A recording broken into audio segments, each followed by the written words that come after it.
अस्सलाम वालेकुम, welcome to another video. इस वीडियो के अंदर हम डिस्कस करने वाले हैं guidelines on packaging for pharmaceutical products का जो रिमेनिंग पार्ट है उसको हम डिस्कस करेंगे।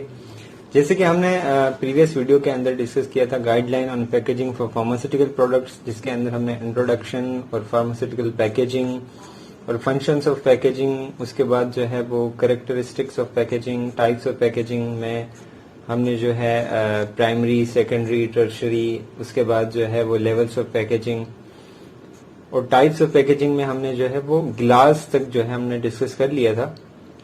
तो आज हम जो डिस्कस करेंगे वो है प्लास्टिक्स के बारे में। तो स्टार्ट करते हैं। प्लास्टिक्स जो है वो क्या होते हैं और कौन सी जो है काइंड्स होती हैं प्लास्टिक्स की जो कि हम फार्मास्यूटिकल पैकेजिंग में यूज करते हैं। फर्स्ट ऑफ ऑल, प्लास्टिक जो है वो ड्राइव किया गया है प्लास्टिकोस से। एक ग्रीक वर्ड है प्लास्टिकोस, जिसका मतलब होता है फिट फॉर मोल्डिंग। तो प्लास्टिक का मतलब ये है कि जिसको इजीली जो है वो मोल्ड किया जाए, मतलब मोड़ दिया जाए, उसको जो है वो प्लास्टिक कहते हैं। अब प्लास्टिक जो है वो कैसे बनाए जाते हैं? प्लास्टिक जो है वो एक ऑर्गेनिक मटेरियल से बनाए जाते हैं, जैसे कि कोल हो गया, सेलुलोज हो गया, नेचुरल गैस हो गई, या फिर जो है साल्ट या फिर क्रूड ऑयल जो हमारे पास होता है, उससे जो है वो प्लास्टिक को जो है प्रिपेयर किया जाता है। अब कौन कौन सी जो काइंड्स हैं वो प्लास्टिक की जो कि यूज की जाती हैं फार्मास्यूटिकल इंडस्ट्रीज में, जैसे कि हमारे पास LDP है, लो डेंसिटी पॉली इथाइलिन, उसके बाद है HDPE, high density poly ethylene, और PET जिसे हम पॉली इथाइलिन टेरेपेथलेट कहते हैं। उसके बाद है PVC पॉलीविनाइल क्लोराइड, और PVDC जो कि पॉलीविनाइलिडीन क्लोराइड होता है। ये सारी काइंड्स जो हैं हम फार्मास्यूटिकल इंडस्ट्रीज में प्लास्टिक की जो है वो यूज करते हैं। अब प्लास्टिक के जो है वो एडवांटेजेस क्या होते हैं एज कंपेयर टू, अगर ग्लास की हम बात करें तो उसके एडवांटेजेस क्या होंगे? वो लेस वेट देन ग्लास, इसका जो वेट होता है वो ग्लास से कम होता है, तो वो इजीली जो है वो कन्वीनियंस होता है हमारे लिए, इजीली उसको ट्रांसपोर्ट करना थोड़ा सा इजी हो जाता है एज कंपेयर टू ग्लास। उसके बाद ये फ्लेक्सिबल होते हैं, इसके अंदर जो है वो variety of sizes and shapes होते हैं। एसेंशियली जो है ये केमिकली इनर्ट होते हैं। उसके बाद प्लास्टिक की ऐसी भी काइंड्स होती हैं जो कि बिल्कुल स्ट्रांग होती हैं, रिजिड होती हैं, जो कि सेफ्टी यूज के हिसाब से बहुत अच्छी होती हैं। उसके बाद एक्सट्रीमली रेजिस्टेंट टू ब्रेकेज होते हैं ये, मतलब इसको इजीली जो है आप जो है तोड़ नहीं सकते प्लास्टिक को। उसके बाद जैसे कि हाई क्वालिटी होते हैं ये, वेरियस जो है डिजाइन्स होती हैं इसके अंदर, और इसकी जो प्रोडक्शन कॉस्ट है वो बिल्कुल लो होती है as compared to glass. Glass जो है वो महंगा होता है और प्लास्टिक जो है वो सस्ता होता है बिल्कुल, तो प्रोडक्शन कॉस्ट जो है वो इसकी लो होती है। उसके बाद it is resistant to corrosion, ये कोरोजन से जो है वो रेजिस्ट करता है कोरोजन को। और उसके बाद पुअर कंडक्टर होता है हीट एंड इलेक्ट्रिसिटी जो है वो, जिसे हम इंसुलेटर भी कह सकते हैं, गुड इंसुलेटर होता है ये। उसके बाद डिस्कस करते हैं डिसएडवांटेजेस के बारे में। डिसएडवांटेजेस जो है वो क्या होते हैं प्लास्टिक्स के? एब्जॉर्प्शन परमेबल टू मॉइस्चर, ये जो है वो मॉइस्चर जो है किसी हद तक जो है वो मॉइस्चर जो है वो गेन कर सकते हैं। अगर आपकी कोई प्रोडक्ट है इसके अंदर, तो थोड़ी सी सर्टेन डिग्री तक जो है ये मॉइस्चर एब्जॉर्ब कर सकते हैं। उसके बाद नेचुरल डिकम्पोजिशन जो है प्लास्टिक की, कुछ ऐसे टाइप्स भी होते हैं प्लास्टिक के जिसकी जो नेचुरल डिकम्पोजिशन है वो 400 से 1000 साल तक जो है होती है। वो नेचुरल डिकम्पोज होने में जो है वो इतना टाइम लगाते हैं, तो ये भी डिसएडवांटेजेस में आता है क्योंकि वो नेचुरली जो है वो डिकम्पोज नहीं हो पाते। उसके बाद काफी सारे एनिमल्स जो हैं वो प्लास्टिक को खा लेते हैं, या फिर जो है वो समुंदर में या हम जो है प्लास्टिक फेंक देते हैं, तो काफी जो है ब्लॉकेज भी कर देते हैं प्लास्टिक, और उससे जो है जो आपकी वाइल्ड लाइफ होती है या फिर जो एनिमल लाइफ हैं वो जो है खतरे में आ जाती हैं, या फिर उनको जो है मर जाते हैं वो जो है प्लास्टिक खाने की वजह से। तो ये कैंसर भी कॉज कर सकता है अगर हम जो है प्लास्टिक का यूज करते हैं या प्लास्टिक हम जो है खा लेते हैं, तो उससे जो है कैंसर कॉज हो सकता है। रिसाइकलिंग कॉस्ट जो है इसकी बहुत ज़्यादा हाई होती है। अगर प्लास्टिक को जो है वो रिसाइकल किया जाए तो इसकी कॉस्ट जो है बहुत ज़्यादा होती है। उसके बाद रिसाइकलिंग में जो प्लास्टिक है उसमें टॉक्सिक गैसेस निकलती हैं और टॉक्सिक गैसेस की वजह से जो रेजिड्यूज हैं उसके वो भी रह जाते हैं। तो उसके बाद डिस्कस करते हैं रबर या इलास्टोमर के बारे में। रबर या इलास्टोमर जो है वो क्या होते हैं? ऐसा मटेरियल जो जिसकी जो है वो रबर की तरह प्रॉपर्टीज होती हैं, जिसे हम इलास्टिक कह लें, उस टाइप की प्रॉपर्टीज को जो है वो रबर या फिर इलास्टोमर कहते हैं। इलास्टोमर बेसिकली जो है वो शॉर्ट हैंड होता है इलास्टिक पॉलीमर का। इलास्टोमर्स जो है वो विस्कोइलास्टिक होते हैं, स्टिकी होते हैं, मतलब उसके जो प्रॉपर्टीज हैं उसकी स्टिकीनेस होती है उसके अंदर। और जो सबसे ज्यादा जो इलास्टिक पॉलीमर होता है वो जो है वो प्लास्टिक होता है।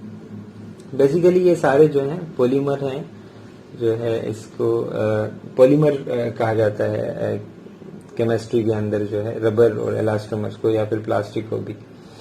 नेचुरल रबर जो है वो भी इलास्टोमर होता है, जिसे हम एक मिल्की ट्री सैप एक प्लांट होता है उससे जो है बनाया जाता है। और दूसरे जो सिंथेटिक इलास्टोमर्स होते हैं जो बनाए जाते हैं उसको पेट्रोलियम से जो है वो बनाया जाता है।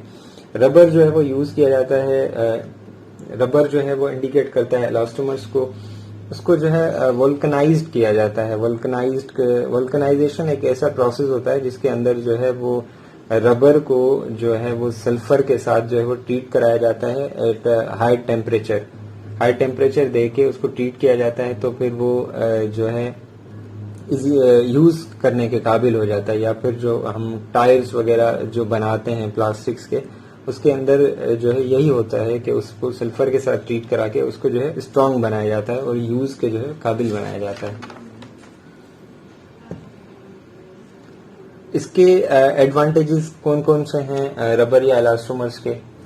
ये सुइटेबल होते हैं, इसको जो है यूज किया जाता है क्लोजर्स के हवाले से। जो इंजेक्टेबल प्रोडक्ट्स हमारी होती हैं फार्मास्यूटिकल इंडस्ट्रीज के अंदर, उसको उसमें जो रबर यूज किया जाता है, जो क्लोजर यूज किए जाते हैं उसमें जो है वो रबर के बने हुए होते हैं या इलास्टोमर के बने हुए होते हैं। इसमें जो है आप मल्टीपल इंसर्शन करते हैं नीडल्स की, तो इसके बाद ये रीसील हो जाते हैं। इसमें ये एडवांटेजेस होता है। अगर आपके पास ये क्लोजर रबर के बने हुए नहीं होंगे तो ये आप उसको निडल को जो है वो इंसर्शन नहीं कर सकते, मल्टीपल इंसर्शन नहीं कर सकते उसके अंदर। उसके बाद elastomer generally resist the passage of air. ये जो है रेजिस्ट करते हैं जो है, अगर आप क्लोजर लगा देते हैं, रबर क्लोजर लगा देते हैं, तो वो उससे एयर भी जो है वो पास नहीं हो सकती, या फिर स्टीम, वाटर, फ्लूइड्स, कोई भी चीज जो है इसी तरह की जो है वो पास नहीं हो सकती है। बिल्कुल जो है वो रेजिस्ट करते हैं इन सारी चीजों को। इलास्टोमर जो है वो इंसुलेटर होते हैं, इलेक्ट्रिकल इंसुलेटर होते हैं। जैसे कि पहले डिस्कस कर चुके हैं हम, इंसुलेटर जो है वो इस तरह के मटेरियल होते हैं जो कि इलेक्ट्रिसिटी या इलेक्ट्रिकल करंट को जो है वो कंडक्ट नहीं करते। जैसे कि हमारे पास कंडक्टर होते हैं, ये इसका अपोजिट होता है इंसुलेटर। इंसुलेटर जो है वो इलेक्ट्रिसिटी को कंडक्ट नहीं करते, और जो कंडक्टर होते हैं वो इलेक्ट्रिसिटी को कंडक्ट करते हैं। ठीक है।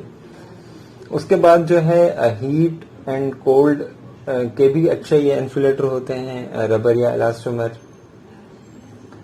उसके बाद डिसएडवांटेजेस की अगर बात करें तो ये जो हम आपने देखा होगा जो पेरेंट्रल प्रोडक्ट्स होती हैं उसको जो है वो ऑटोक्लेव किया जाता है। उसको जो है एक स्टीम, एक ऑटोक्लेव एक मशीन होती है, उसके अंदर जो है वो माइक्रोबियल की जो ग्रोथ होती है, जो माइक्रोबियल जो चीजें होती हैं सारी, उसको जो है वो स्टीम के जरिए जो है वो किल किया जाता है। तो इसका डिसएडवांटेज ये है कि मल्टीपल टाइम अगर आप इसको ऑटोक्लेव करें तो ये जो है ब्रिटल हो जाते हैं, मतलब सख्त हो जाते हैं, उसके बाद झड़ना शुरू हो जाते हैं। ये डिसएडवांटेजेस हैं जो है रबर के। उसके बाद इसमें रिस्क ये होता है कि आपकी जो प्रोडक्ट होती है उस सर्टेन एक रिस्क होता है कि एब्जॉर्ब कर सकते हैं, मतलब अगर रबर जो है ये इसमें एक रिस्क होता है। उसके बाद कुछ डिग्री का मॉइस्चर जो है इसके अंदर प्रेजेंट होता है रबर या इलास्टोमर के अंदर। उसके बाद बात करते हैं मेटल की। मेटल जो है वो एक मटेरियल होता है जिसे हम मेटलोन से लिया गया है ये वर्ड, जिसका मतलब है कि किसी चीज को आप फ्रेशली जो है प्रिपेयर करें और जिसकी शाइनी जो है अपीयरेंस हो, उसको जो है मेटल कहा जाता है। फिजिक्स के अंदर जो है मेटल उसको कहा जाता है जो कि ऐसा सब्सटेंस जो कि कैपेबल हो इलेक्ट्रिसिटी कंडक्ट करने का, उसको जो है फिर मेटल कहा जाता है।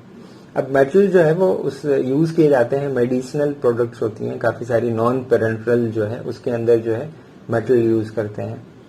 ये जो है हाई टेम्परेचर और जो है लो टेम्परेचर को जो है वो रेजिस्ट करते हैं मेटल्स।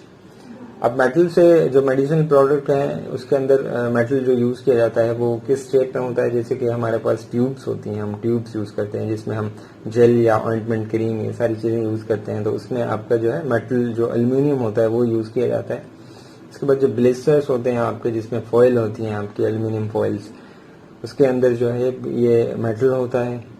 उसके बाद एडवांटेजेस की अगर बात करें तो मेटल जो है वो स्ट्रॉन्ग होते हैं, हार्ड होते हैं, प्लास्टिक या रबर से जो है वो हार्ड होते हैं, ये इसका जो है एडवांटेज होता है। उसके बाद ये हीट टेम्परेचर को रेजिस्ट करते हैं मेटल जो है। अगर टेम्परेचर बिल्कुल ज़्यादा बढ़ जाता है या बिल्कुल जो है वो कम हो जाता है तो फिर ये जो है इजीली जो है डिग्रेड नहीं होते, मेटल जो है बहुत ही स्ट्रांग होते हैं। उसके बाद जो मेटल होता है वो उसके प्रोसेसेस से, वो काफ़ी सारे प्रोसेस से हम उसको जो है वो गुजरता है वो मेटल जो होता है। उसमें प्रोसेस हैं जैसे कि चिपिंग है। चिपिंग जो है क्या होती है कि आप इसको डिफरेंट जो है स्मॉल फ्रेगमेंट में तोड़ सकते हैं या फिर डिफरेंट डायमेंशंस दे सकते हैं आप इसको, मेटल को। उसके बाद जो है इसमें डीप ड्राइंग भी होती है जिसमें जो है एक सर्टेन डिग्री तक उसका डायमीटर जो है बाय पंचिंग से उसका डायमीटर जो है वह चेंज किया जाता है। उसके बाद जो है कास्टिंग भी कर सकते हैं आप इसको, मतलब इसको जो है आप मेटल को जो है वो मोल्ड करके जो है मोल्डिंग करके जो है वो मोल्ड किया जाता है, काफ़ी सारी चीज़ें जो है इसमें बनाई जाती हैं। उसके बाद आप वेल्डिंग कर सकते हैं, वेल्डिंग के दौरान जो है इसको यूज़ किया जाता है, मतलब दो पार्ट्स को जो है आपस में ज्वाइन किया जाता है। उसके बाद सोल्डरिंग भी होता है, एक ऐसा प्रोसेस होता है जिसके अंदर जो है मेटल को जो है वो एक मेटल सोल्डर होता है जिसके ज़रिए जो है वह ज्वाइंट किया जाता है, छोटे छोटे मेटल्स होते हैं। उसके बाद मेटल जो है ज़्यादा कॉस्ट एफिशिएंट होता है, लॉन्ग टर्म जो है वह चलता है ये। उसके बाद ये सारे जो है एडवांटेजेस हैं मेटल के। अगर डिसएडवांटेज की बात करें तो ये एक्सपेंसिव होता है, जाहिर सी बात है, प्लास्टिक से ज़्यादा एक्सपेंसिव होता है। उसके बाद ज़्यादा इसके अंदर डिसएडवांटेज ये है कि इसको जब प्रिपेयर किया जाता है तो इसमें प्रोसेसेस बहुत ज़्यादा होते हैं, इसकी फिनिशिंग की जाती है, पेंटिंग की जाती है, बहुत ज़्यादा प्रोसेस होते हैं, तो ये टाइम कंज्यूमिंग भी बहुत होता है। और इसकी जो प्रोडक्शन कॉस्ट है वो भी हाई होती है मेटल की। उसके बाद लिमिटेड डिजाइन्स होती हैं इसके अंदर, मतलब ज़्यादा जियोमेट्रीज और इस टाइप की जो शेप्स हैं, एडवांस शेप्स हैं, वो आप इसमें ज़्यादा नहीं दे सकते जो है मेटल के अंदर। अगर दे भी सकें तो उसकी जो है कॉस्ट बहुत हाई हो जाएगी एज कम्पेयर टू प्लास्टिक। उसके बाद ये सारी जो है टाइप्स थी जो हम पैकेजिंग के हवाले से जो यूज़ करते हैं फार्मास्यूटिकल इंडस्ट्रीज के अंदर। उसके बाद थोड़ा सा डिस्कस करते हैं कि आपके जो पैकेजिंग है उसकी गाइडलाइन जो कहती हैं उसमें क्रिटिकल स्टेप्स कौन कौन से होते हैं जो आपको जो है वो फॉलो करने चाहिए। अब आप सबको पता है कि फार्मास्यूटिकल इंडस्ट्रीज के अंदर ये बहुत चीज़ जो है इम्पोर्टेंट होती है कि आपकी क्रॉस कंटामिनेशन ना हो, आपके मिक्सअप्स ना हो, मतलब आप जो बेच चला रहे हैं उसमें मिक्सअप्स नहीं होने चाहिए। तो मतलब एक सर्टेन लिमिट तक जो है एक सेग्रीगेशन हो प्रॉपर, ये जो है क्रिटिकल स्टेप में आता है। और दूसरा ये है कि आपका जो वर्क एरिया है, आप जिसमें पैकेजिंग कर रहे हैं, वो बिल्कुल सेपरेट लाइंस जो है वो बनी हुई हो, और जो लाइन क्लीनेंस जो है वो बिल्कुल जो है वो अच्छे तरीके से जो है वो ली जाए। और उसके बाद आपका जो वर्किंग एरिया है वो बिल्कुल क्लीन हो, नीट एंड क्लीन हो आपका। उसमें कोई इस तरह का डॉक्यूमेंट जो कि आपके काम में नहीं है, जो इस तरह की प्रोडक्ट चल रही है, मतलब जो डॉक्यूमेंट्स हैं, काम के सारे डॉक्यूमेंट्स जो है वो मौजूद होने चाहिए, जैसे कि मिक्सअप्स के चांसेस बहुत कम हो सकें। उसके बाद डिस्प्ले जो है बैच नेम या बैच नंबर जो है, एक डिस्प्ले बोर्ड जो है प्रेजेंट होना लाजमी है पैकेजिंग के दौरान, जैसे कि पता चले कि आपकी इस लाइन पे ये चीज़ चल रही है, इस लाइन पे ये चीज़ चल रही है, और ये भी मेंशन किया जाए कि ये लाइन 1 लाइन 2 पे ये चीज़ें जो है वो चलाई जा रही हैं। उसके बाद पैकेजिंग के हवाले से फिलिंग होती है, फिर सीलिंग होती है, ये सारी जो है पैकेजिंग का पार्ट ही है। तो उसमें ये जो है प्रॉपर जो है प्रोसीजर को फॉलो किया जाए, जैसे कि सीलिंग के दौरान ही डायरेक्ट जो है वो लेबलिंग की जाए उसकी, उसका बैच नंबर, एक्सपायरी, मैन्युफैक्चरिंग, ये सारी चीजें जो है उसके अंदर लगाई जाएं। अगर लेबलिंग जो है वो डिले हो जाती है, फॉर एग्जांपल आपके पास कोई ऐसा इशू आ गया है जिसमें आप लेबलिंग नहीं कर पाते, आप प्रोडक्ट को सेव करने के लिए खाली जो है उसकी सीलिंग कर लेते हैं, फिलिंग करते हैं, उसके बाद सीलिंग कर लेते हैं, तो आपकी लेबलिंग जो है डिले हो जाती है, तो आपके पास जो है एक प्रॉपर एरिया हो, एक सेग्रीगेशन हो जिसके अंदर जो है ये सारी चीजें जो है वो रखी जाए। तो उसके बाद ही जो है वो प्रॉपर जो है उसको टैग किया जाए, टैगिंग की जाए उसकी, और उसके बाद जो है वो लेबलिंग की जाए। ज्यादातर जो है ख्याल रखना चाहिए कि आपकी जो लेबलिंग है वो डिले नहीं होनी चाहिए। अगर डिले हो भी जाती है फॉर इंस्टेंस, तो एक प्रॉपर जो है उसको सेग्रीगेट किया जाए बाकी सारी प्रोडक्ट से।